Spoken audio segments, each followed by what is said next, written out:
My presentation is on sporting event operations post-pandemic.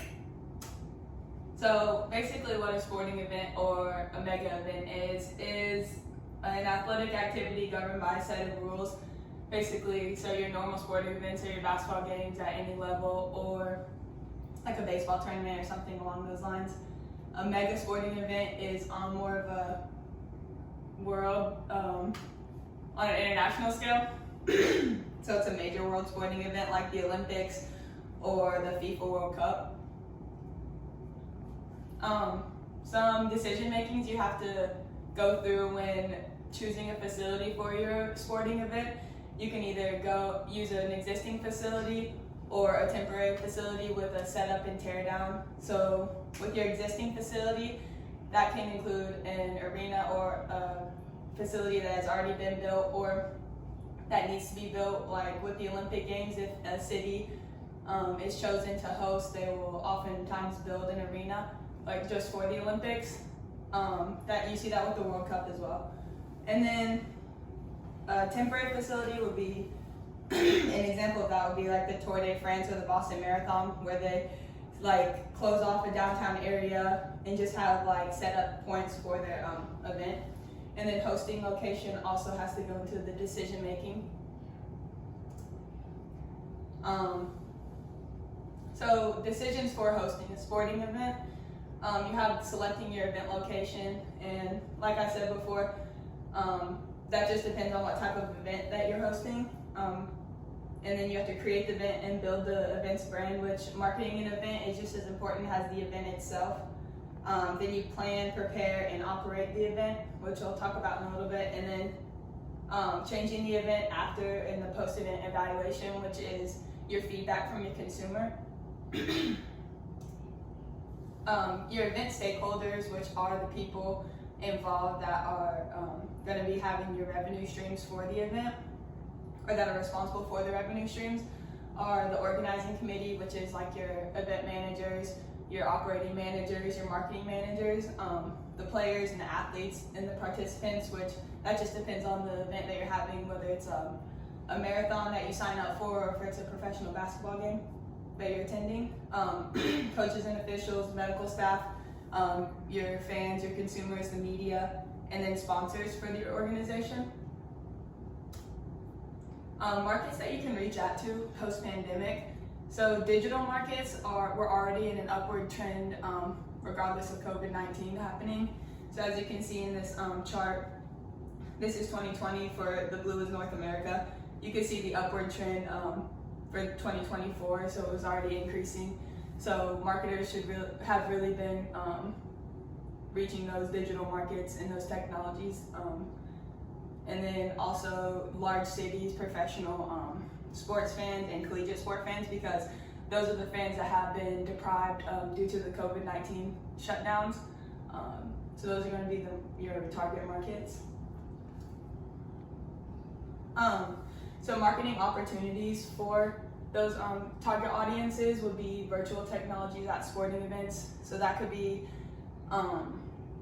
maybe if the protocols like the attendance policies are still the way they are in the next year, but they're still allowing some fans, they can make virtual technologies and virtual realities for fans that maybe have to sit at a spot that they weren't, that they didn't want to sit at, like just so that they can keep them engaged in the game.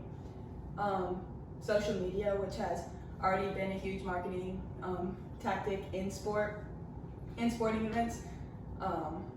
You see a lot of professional organizations utilizing their social media to reach fan engagement and things like that. And then another marketing opportunity would be fan dynamic and interactions becoming digital. So instead of maybe going to a meet and greet or seeing an athlete, you take that to social media and you can engage with your fans through that. And I think another trend that we'll see in the next few years will be sport networks like ESPN expanding their horizons and not just being a bridge for the fans from streaming the sport event, and they'll like market more and become more of an entity of themselves rather than just streaming other people's games. And then some digital sporting events that happened through COVID were virtual 5K runs. I did a 5K, it was for Canada Remembrance Day. We just signed up virtually. It costs a little bit less money than it would have for a normal 5K because you're getting a virtual experience rather than an in-person experience. But that was something that happened through COVID. And then the NBA really took to marketing digitally. They did a horse game with a lot of their athletes, and they did a 2K tournament with WNBA players and NBA players, which had these fans like engaging and still involved in sports when the whole world of sports got halted due to COVID. So that kept them happy. And then an idea would be like viewing events at sporting arenas to keep like revenue streams alive in big cities like maybe Chicago. They use the Bulls Stadium and play a like throwback finals game from the Jordan era, so that can it doesn't have to follow NBA protocols because players aren't there, and that's just keeping like city revenue streams alive with sport. And determining your purpose for your sporting event is critical, and determining your priorities are gonna affect your decision making. So what type of event that you're what sport event that you're having will alter your purpose. So two ends of the spectrum will be hosting a Little League baseball game versus hosting a charity golf tournament. So obviously the two have different priorities.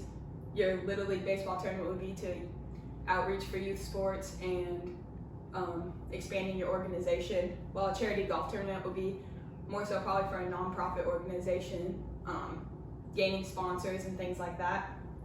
So again, just determining your priorities for your sporting event and gaining sponsorships and getting your brand's name out there, which will create your brand equity and your brand loyalty.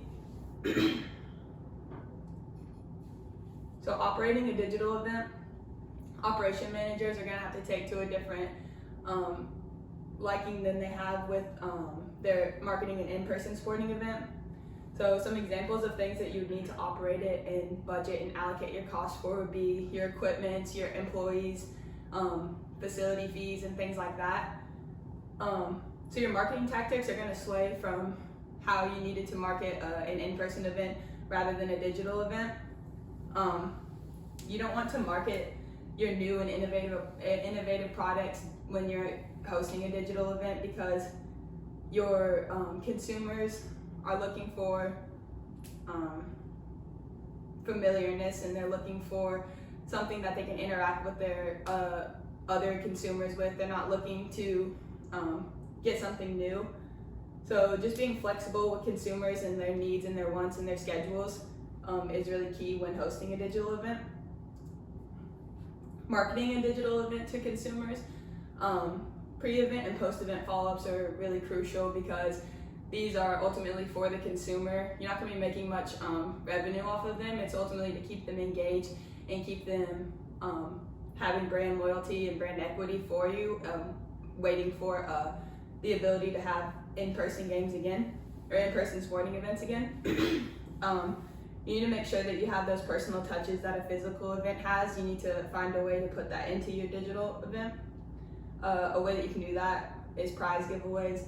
That will increase your consumers that participate in the event.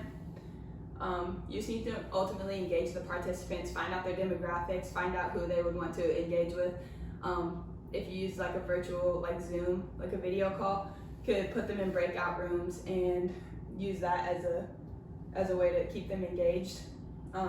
They want valuable information over you marketing your product or your organization. So they want something that's fun, something that they haven't been able to do since COVID hit. So digital events are mainly about building and maintaining brand loyalty rather than making revenue.